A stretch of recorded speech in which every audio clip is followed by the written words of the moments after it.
Hello, and welcome to Bible Truth Niagara and our series of Bible discussions. If you don't believe in God or that the Bible is His inspired word, then our series of talks is not designed for you. But if you do believe that there is a Creator God who inspired the writers of the Bible, you might find our talks interesting, informative, and we hope beneficial. My name is Joanne. My two colleagues are my husband Dave, sitting next to me, and Marty, today's cameraman. Viewer, have you ever noticed that there are millions of people who claim the Bible as their only basis for truth, but there are hundreds, if not thousands, of Christian denominations? We each have been studying the Bible for many years, even before we knew each other, as well as together over the last few years. We did a simple comparison of the main doctrines that many of the millions of Bible-only Christians believe, and were astounded at the great differences and even the direct contradictions that occur between them.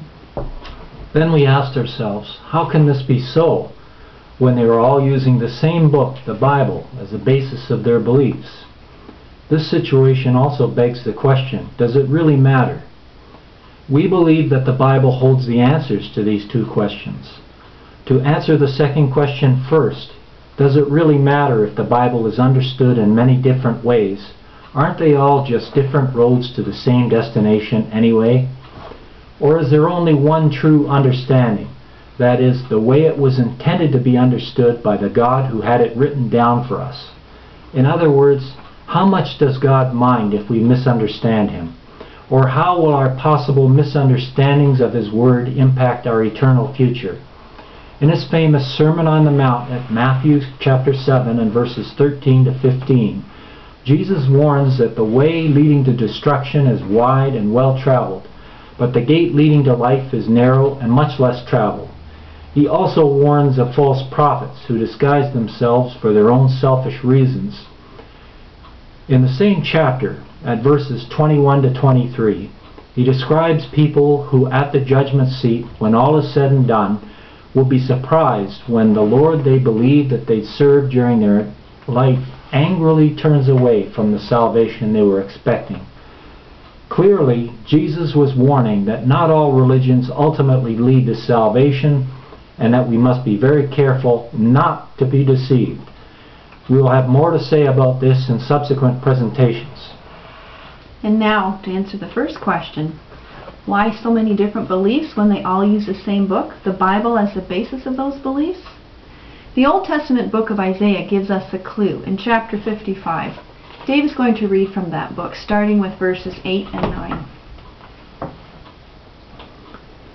For my thoughts are not your thoughts, neither are your ways my ways, says the Lord.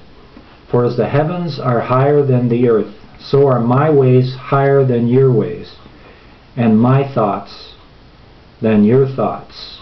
Thank you, Dave.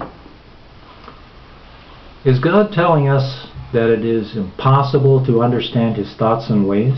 It does seem to say that if we stopped reading there, but continue reading on the next few verses.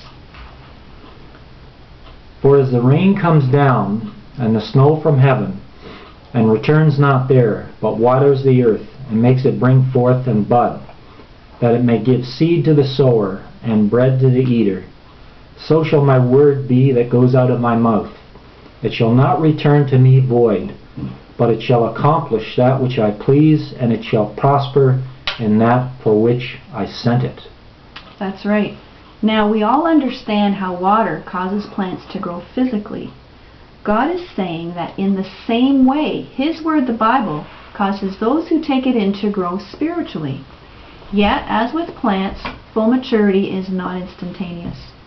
Growth is a process that requires not only water, but other important factors such as nutrient-rich soil, sunshine, proper temperatures, and more. If these are not present, a plant will not reach the ideal intended goal for which it was planted in the first place. That is, physical maturity that bears maximum fruit.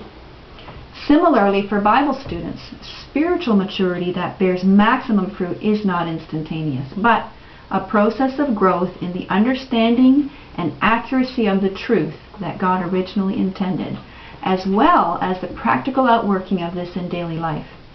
This requires not only the Bible, but other important factors such as sufficient time and energy and focus to study and meditate on the Bible daily, appreciation for the original languages of the Bible, objective thinking, and the patience and humility required for a truly open mind, and more.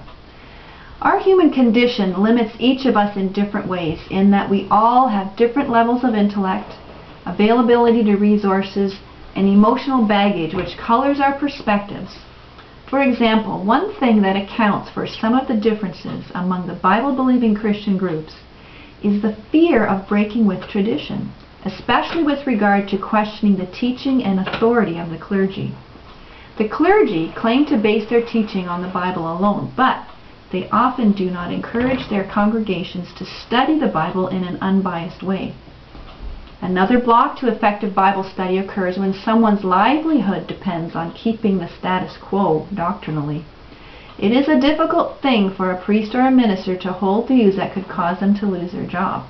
So you see, though so many Christian groups hold the Bible in common, there are other variables that also affect the process of spiritual growth. So it is possible to come to the wrong conclusions which lead us away from a true view of God. Yet there is hope. God encourages us to apply ourselves wholeheartedly and promises that we can be successful in understanding Him.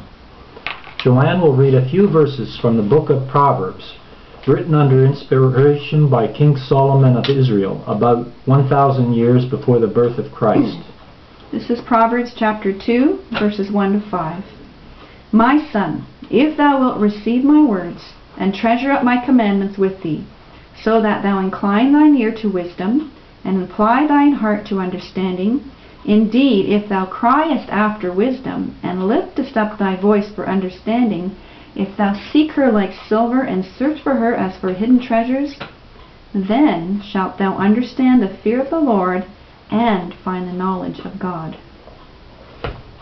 So you see, God has always encouraged each person to search for the truth about Him with patience, hope, and an individually based faith. We are in the process of doing that ourselves and invite you to visit our series of presentations that will follow. In them we will present how we currently understand the Bible and the reasons for those beliefs.